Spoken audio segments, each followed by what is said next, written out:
Bonsoir Jean de Berthier. Bonsoir Jean de la Naudière. Et je sais qu'il y a des gens de l'extérieur de la Naudière, alors bonsoir Jean du Pays.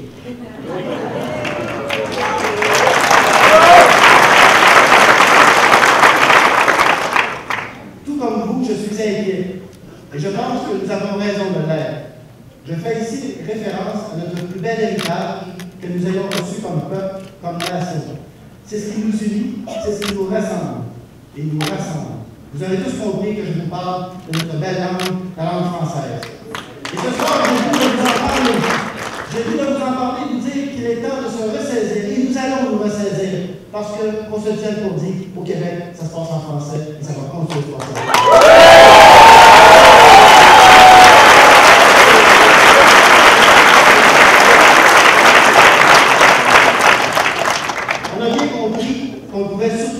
Sur Jean Charest pour défendre la langue française.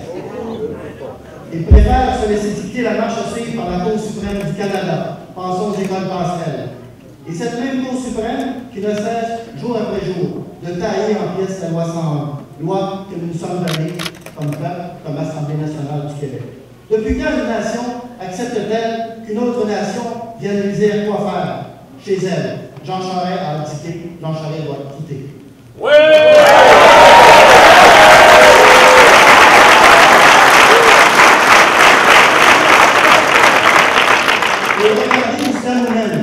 Le français recule à Montréal, il recule aussi comme langue de travail dans les entreprises, dans les commerces et même dans les sociétés d'État. Et que dire du non-respect de la loi pour ce qui est de l'affichage? Encore une fois, Jean Charest n'y croit pas. Il n'y croit avec lui. D'ailleurs, je suis tout à fait persuadé qu'il n'y a jamais cru. Quant à la CAQ de Legault, c'est un copier-coller du gouvernement actuel. À la seule différence que M. Legault a déjà annoncé de sa part qu'il ne ferait rien.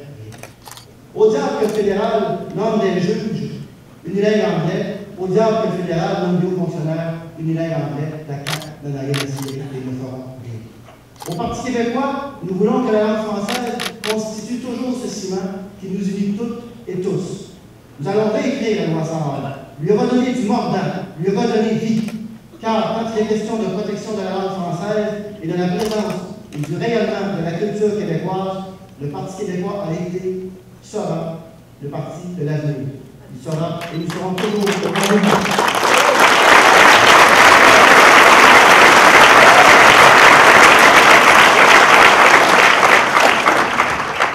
Vous savez, c'est du destin de tout un peuple dont il est question.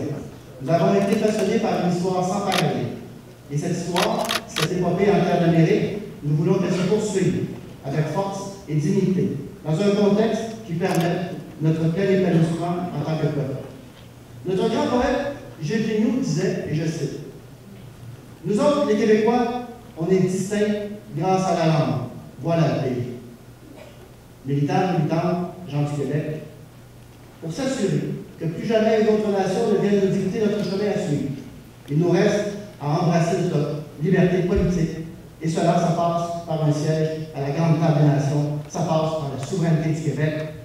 Sur ce, je laisse ma collègue Véronique Yvon, candidate et députée